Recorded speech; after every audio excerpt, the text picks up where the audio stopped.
In 2009, 6 sealed jars were lifted from beneath Pompeii's Via dell'Abbondanza, intact since the eruption of 79 AD. Inside a dark residue. When the University of Cadiz ran that residue through chromatographic analysis, they identified 22 amino acids with glutamate, overwhelmingly dominant. This was the chemical fingerprint of garum, a fermented fish sauce that once seasoned the meals of 60 million Romans across 3 continents, appeared in more ancient recipes than olive oil, and then vanished from Western cuisine for over 1,000 years. The modern food industry eventually replaced it with a single isolated molecule, a white powder. But what that powder could never replicate was everything else those sealed jars still held.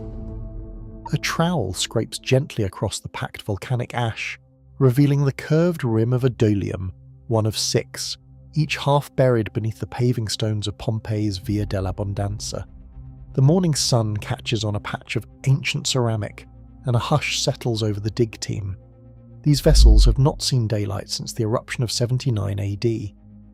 For the excavation supervisor, Dr. Carlo Rossi, every movement is deliberate. The layer encasing the jars is dense, a mixture of pumice and compacted dust, sealing the contents away from the world for nearly 2,000 years. As the soil is brushed aside, the full outline of the dolia emerges. Massive, thick-walled jars, each nearly a metre across. Their placement is no accident. They sit just below what was once the bustling counter of a garum shop, embedded in the commercial layer of Pompeii's busiest street. The stratigraphic photographs capture the scene. 6 vessels still upright, their mouths sealed with hard-packed clay stoppers. The lids bear the faint imprint of woven matting, pressed down by the weight of centuries. Not a single jar is cracked. There are no signs of later disturbance, no pottery shards or intrusive debris. The ash has locked them in place, a perfect time capsule. The field team works in silence, cataloguing every detail. Each dolium receives a numbered tag, A through F, logged against GPS coordinates and stratigraphic context. The surrounding soil is sampled for environmental controls. High-resolution images record the position of every jar, every layer, every faint trace of organic residue. The supervisor's notebook fills with sketches and measurements. The air inside the trench is thick with the mineral scent of ancient earth. When the first lid is carefully pried loose, a wave of briny, almost metallic aroma rises from the opening. Inside, the dolium's base is coated with a dark, glassy crust, nearly black at the centre, shading to russet at the edges. The residue is brittle, flaking away in thin sheets under the lightest touch. In places it forms a thick, tar-like layer, mottled with salt crystals and the faint outline of fish bones. The crust glistens in the lamplight, hinting at oils and proteins long since dried. The interior walls are stained deep brown, evidence of years of fermentation and slow evaporation. The team collects microsamples from the crust, using sterile tools to avoid contamination. The residue is divided. One portion for chemical analysis, another for DNA extraction, a third for isotope study. Each sample is sealed, labelled and logged. The chain of custody is meticulous. Dr. Rossi's signature appears on every transport form, every field ledger. The jars themselves are photographed from every angle, then covered once again to await removal. The process is slow, almost ritualistic, an act of respect for the evidence and for the people who once relied on what these vessels held. As the day ends, the dolia remain in situ, their secrets intact but now ready for the laboratory. The shop above is long gone, but the jars below have preserved a direct link to the daily life of Pompeii. In this moment, the physical mystery of garum, its texture, its scent, its place in Roman foodways, feels close enough to touch. The residue inside these dolia is more than a mere artifact. It is a survivor of catastrophe, a messenger from a vanished world that once spanned 3 continents. The next step will take place far from the dust and sun, under the cold lights of a laboratory where the chemical story of garum will finally begin to unfold. Inside the laboratory at the University of Cadiz, the residue from Pompeii's dolia arrives as a series of sealed vials, each one meticulously logged, each sample a sliver of a vanished world. The analytical team, led by Dr. Marta Smriga, begins with a simple question. What is this like a glassy crust? The answer must come not from speculation, but from molecules. A technician prepares the first sample for high-performance liquid chromatography, HPLC. The powdered residue dissolves in heated water, releasing a faint, briny tang. After filtration and derivatization, the extract enters the machine, an automated system that separates and quantifies amino acids by their unique chemical signatures.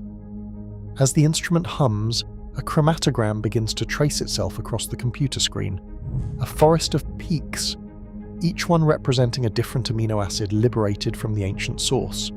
The results are immediate and striking. Of the 22 amino acids detected, one towers above the rest, glutamic acid, accounting for more than a third of the total free amino acids. Aspartic acid and alanine follow, but at a distance. This pattern is not random. It is the unmistakable fingerprint of protein hydrolysis, the breakdown of fish muscle and viscera by their own digestive enzymes and by salt-tolerant bacteria. The glutamate peak is not just a chemical curiosity. It is the molecular source of umami, the savory taste that Roman cooks prized and that modern science recognizes as a key trigger of appetite and pleasure. Chain of custody records confirm the sample's integrity. Every transfer from the Pompeii trench to the Cadiz lab is signed, dated, and cross-referenced. Procedural blanks run alongside the ancient residue to rule out contamination.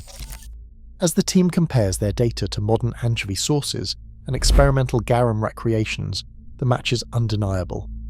The Pompeian residue is not degraded fish paste or post-burial contamination.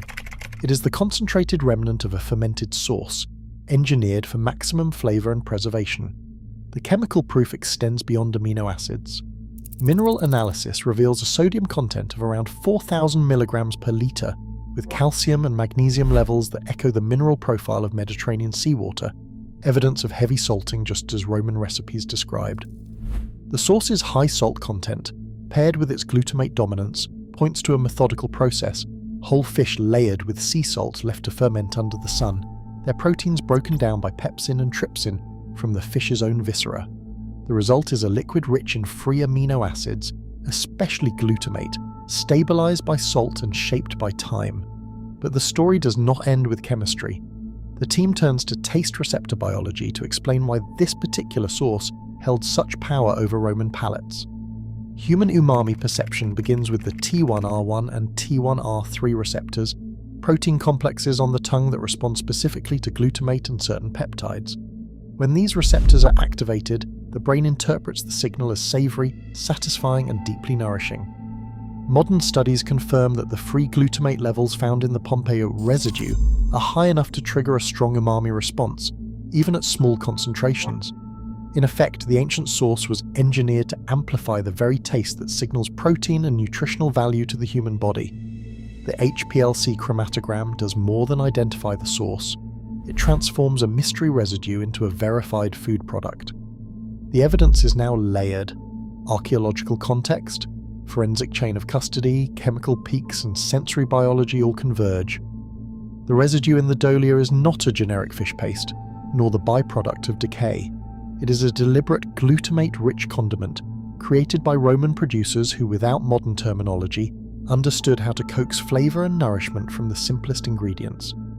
The laboratory has given a voice to the silent crust at the bottom of the jar, revealing a story of culinary engineering that shaped the diets of soldiers, merchants, and emperors alike. The next question is not whether this was garum, but how such a sauce could be made on an industrial scale, sustaining an empire and leaving its chemical shadow across 3 continents. A Roman garum vat began with a simple equation: whole fish, sea salt, and sunlight. The recipe, preserved through texts like the Geoponica and confirmed by residue analysis from Pompeii's dolia, called for a proportion of about 80% fish to 15% salt by weight. This ratio was not a matter of taste alone. It was a calculated balance, honed over generations, that shaped the chemistry inside each vat. Too little salt and rot would set in, too much, and the sauce would never form. The ideal mix allowed the natural enzymes inside the fish, pepsin and trypsin, concentrated in the viscera, to begin their silent work. Fish were layered whole, head to tail, guts intact, in deep terracotta jars or open-air stone basins. Sea salt drawn from nearby saltons was packed between each layer, creating a briny environment inhospitable to most spoilage bacteria. Only salt-loving microbes and the fish's own digestive enzymes could survive here. As the Mediterranean sun heated the vats, the temperature climbed, sometimes reaching 30 degrees Celsius or more. That sunlight and warmth were crucial. They activated the enzymes and set the process in motion. This gentle warmth was crucial. It activated the enzymes, triggering autolysis, a process where the fish essentially digested themselves from within. Pepsin, active in the mildly acidic early stage, began to cleave the large muscle proteins into smaller fragments. As the pH gradually rose, trypsin took over, breaking those fragments down even further. Over days and weeks, the flesh softened and dissolved. What began as whole anchovies or mackerel transformed into a thick, bubbling mixture. The proteins unraveled into peptides and then into free amino acids, most notably glutamic acid, the very compound that would later be isolated as MSG. The salt concentration, hovering around 15%, was high enough to keep harmful bacteria at bay, but low enough to let halophilic or salt-loving bacteria thrive. These microbes, including species like Tetragenococcus, Halophilus, added their own metabolic signatures, producing B vitamins and subtle aromatic compounds that deepened the sauce's flavour and nutritional value. The process was both self-limiting and self-sustaining. As the fish broke down, oils and brine separated into layers. The topmost layer, clear and amber, was skimmed off as the finest garum. Below, thicker pastes and sediments settled out, destined for less prestigious sauces. The fermentation was not sterile, nor was it uniform. Each vat, each batch, carried its own microbial fingerprint shaped by the fish, the salt, the vessel, and the sun.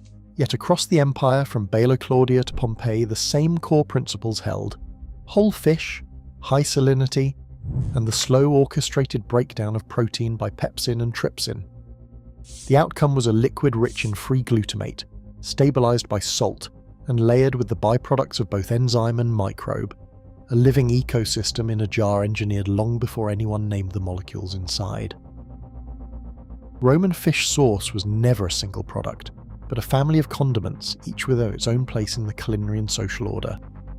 At the top stood garum floss, the so-called flour of garum, a clear amber liquid skimmed from the very top of the vat after weeks of fermentation. This was the pride of the producer, reserved for the tables of senators and wealthy merchants. Its clarity and balance commanded the highest prices in the marketplace, sometimes rivaling imported perfumes or spices. Just below it, Garum Sociorum, literally Garum of the Allies, was branded to evoke imperial privilege. Jars stamped with this title signalled a premium product, often tied to the reputation of factories along the Boeotian coast or the name of a powerful patron like Umbricius Scaurus. Each amphora bore not just a sauce, but a statement of status. Further down the ladder came liquamen, a darker, cloudier liquid drawn from the middle layers of the vat. While still rich in glutamate and prized for its flavour, liquamen was more affordable and widely available, flowing into the kitchens of soldiers, bakers, and the urban poor. The thick, salty paste left at the bottom, alec, was sold by the scoop to those with little to spend, sometimes mixed with bread or porridge to stretch its use. Roman writers, ever alert to the gradations of taste and class, made these distinctions explicit. Price lists from Pompeii and Ostia show garum floss selling for up to 10 times the price of alec, and even more if the sauce carried a famous name. But the hierarchy of sauces was more than economic. It was moral and cultural too. Seneca, the Stoic philosopher and imperial advisor, famously denounced garum as the putrid extract of poisonous fish, a substance that, in his words, burns the stomach with salted putrefaction. His complaint was not just about taste, but about the spectacle of luxury, how elites paid fortunes for a product born of decay, while the poor made do with the dregs. For every amphora of garum floss, there were dozens of jars of liquamen and alec, feeding the crowds in the Subura and the soldiers on the Rhine. Yet the branding of garum was as sophisticated as any modern food label. Factory stamps, painted titchly, and even mosaics, like the famous floor in Scaurus' Pompeian villa, advertised the origin and quality of each batch. Some jars boasted Garum sociorum, best quality, others simply liquamen from Baila Claudia. These labels mapped a world where flavour, status and geography were entwined, and where the sauce in your kitchen said as much about your place in the empire as the clothes on your back. The result was not just a condiment, but a spectrum of products that mirrored the Roman social order, each tier defined by clarity, price, and the moral judgments of its consumers. A mosaic in Pompeii's grandest villa displays a basket packed with amphorae, each marked with a single name, Scaurus. This was more than a family crest. It was a brand stamped on thousands of jars that travelled from Boeotica's sunlit coast to the farthest corners of the empire. In the world of Roman garum, reputation was everything, and Umbricius Scaurus stood at the top. Over 3,400 of his stamped amphorae have surfaced in places as far-flung as Ostia, Carthage, and Britannia. Each jar, holding around 30 litres, carried not just sauce, but the weight of a commercial empire. The scale of garum production depended as much on infrastructure as on flavour. At Baila Claudia, 12 stone vats called sitarii still line the Atlantic shore. Each could ferment up to 150 cubic metres of fish and brine per season, with the site's total capacity reaching nearly 1,800 cubic metres. This rivals some modern food factories. Salting tanks and a vaulted aqueduct, once channeling seawater into the basins, reveal a system built for relentless output. Here, hundreds of tons of anchovies and mackerel were processed every year, their flesh and bones transformed by sun and salt into a golden liquid destined for distant tables. Shipping required precision. Small coastal boats hauled fresh catch to the sitarii. Once the garum was drawn off, it was poured into standardised amphorae, Dressel 2-2 or Dressel 3-1 types, each designed for stacking and sealing. These jars, fired in nearby kilns, bore painted tituli or incised stamps, advertising not just the sauce's grade but its origin. The Scaurus stamp, or a label reading Garum sociorum best quality, signalled a product fit for senators and generals. Other jars, marked only liquamen from Baila Claudia, ended up in the kitchens of soldiers and bakers. Once sealed, amphorae were loaded onto merchant ships, each carrying 150 to 200 jars. The most dramatic evidence of this trade lies off Alcante. A shipwreck from the late 1st century AD yielded 2,512 amphorae, each still bearing traces of a dark glutamate-rich sauce. The ship's hold, with a total volume of about 2,500 cubic metres, stands as silent proof of the logistical power behind Rome's appetite. Wrecks from Libya to the Rhone Delta reveal similar cargoes, their standardised jars forming neat grids across the seabed. Port engineering kept the flow steady. At Baila Claudia, a dedicated quay let ships dock directly at the processing complex. Amphorae rolled down ramps, checked against shipping manifests, and packed into hulls with remarkable efficiency.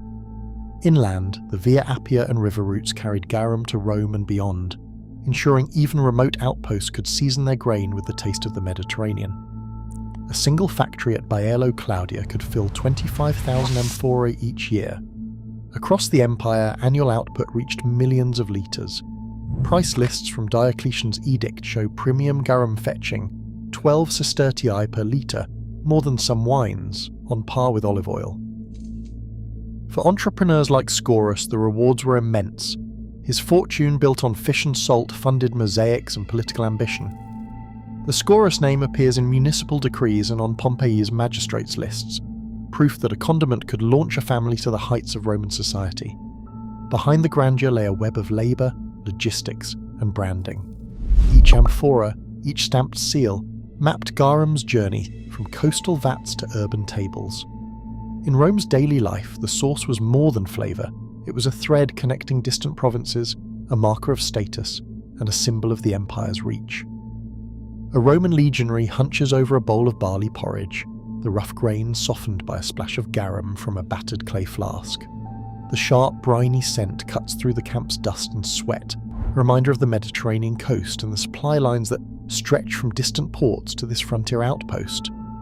Amphorae stamped with garum producers' names turn up in military digs from Hadrian's Wall to the Danube, silent witnesses to the logistics that kept Rome's armies fed. For the soldier, garum is more than a condiment. It is a daily ration, as essential as bread or oil, and a taste of home carried into the unknown.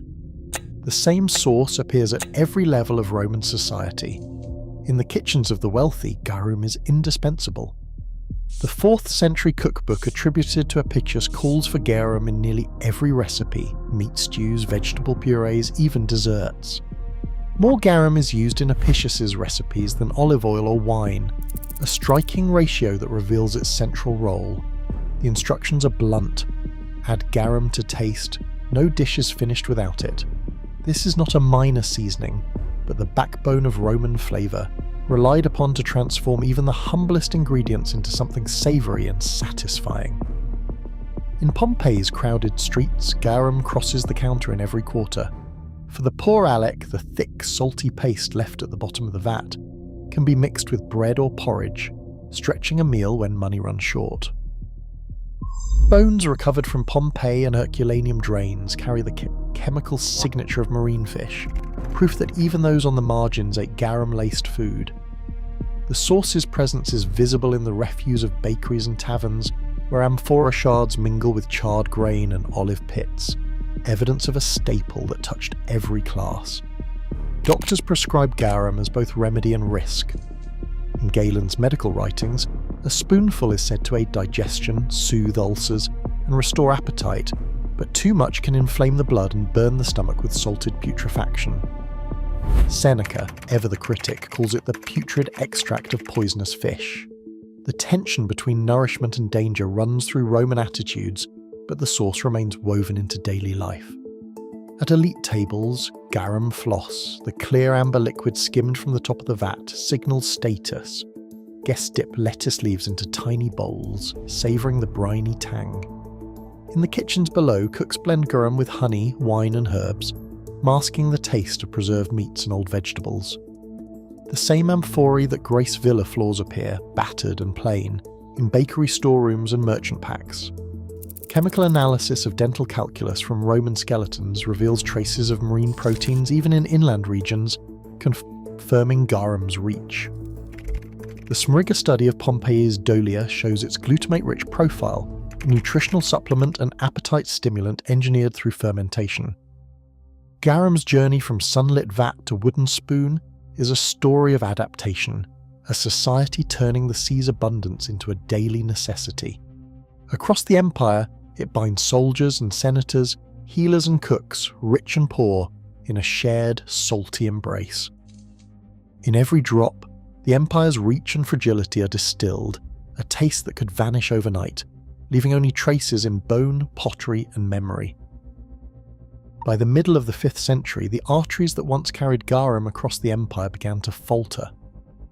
The evidence lies in the ground itself. Amphorae counts at sites like Baelo Claudia and Pompeii tumble from thousands to mere handfuls in late antique layers.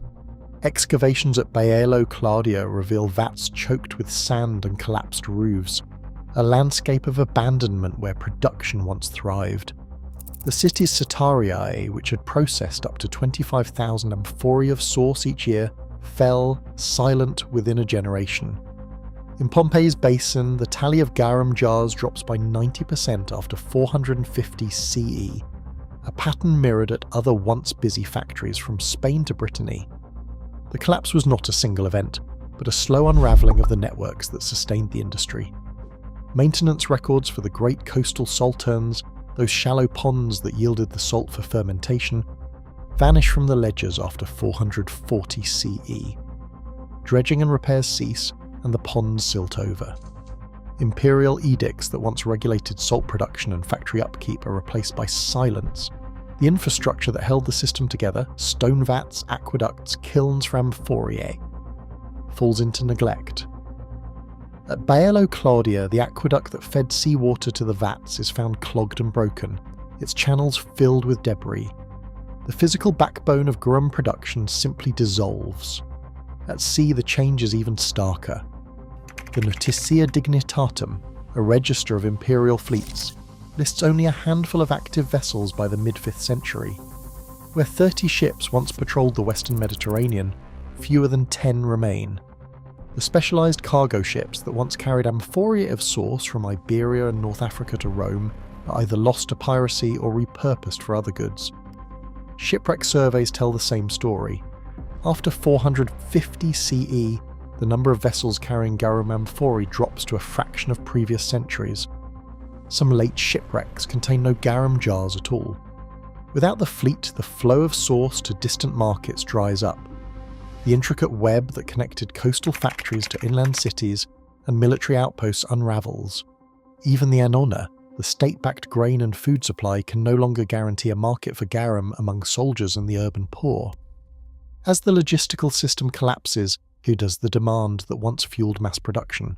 The source that once seasoned the empire's daily bread becomes a rarity, its presence in the archaeological record fading to almost nothing. What remains is the outline of a vanished industry, traced in the abandoned vats and the sharp decline in amphorae. The fall of garum was not just a change in taste, but the visible consequence of a world whose networks, commercial, administrative, and maritime, had come undone. The infrastructure that once made garum a staple for millions could not survive the empire's disintegration. In the centuries that followed, the knowledge and scale of this lost superfood would slip quietly beneath the surface, leaving only fragments for future generations to uncover. In 1908, a Japanese chemist named Kikunai Ikeda isolated a single crystalline compound from kelp broth, glutamic acid, the very molecule that gives garum its mouth-filling savour. Ikeda's discovery of umami as a distinct taste would soon spark a revolution. By 1909, the Ajinomoto company began producing monosodium glutamate, MSG, on an industrial scale. This white powder, manufactured first from wheat, then from sugar beets and corn, became the world's shortcut to instant savour. By the middle of the 20th century, MSG had swept through global food manufacturing, promising pure umami without the slow, unpredictable fermentations and the rich, living complexity of sauces like garum. The transformation was total. MSG delivered intensity and consistency, but at a cost. The powder was stripped of the vitamins, omega-3s and probiotic bacteria that had once made fermented fish sauces a nutritional backbone. The microbial ecosystem, halophilic bacteria, lactic acid fermenters, and the subtle interplay of enzymes was replaced by a single isolated molecule. The sensory world narrowed. The sharp, briny tang of garum, the layered aromas of colatura, the deep marine notes and gentle sweetness, all gave way to a clean, flat umami, easy to measure and easier to blend. Yet the old ways never vanished completely. In Satara on the Amalfi Coast, artisans still practice the slow drip method that has changed little since Roman times. Fresh anchovies are layered with sea salt in chestnut barrels, weighted and left to ferment for up to 2 years. The liquid that seeps from the fish is collected drop by drop, a process that yields colatura di Alici, a sauce so prized that a single litre can fetch over $160. The protected designation of origin status now shields this tradition, but the method remains fragile, dependent on the patience of a few families and the steady rhythm of the Mediterranean seasons.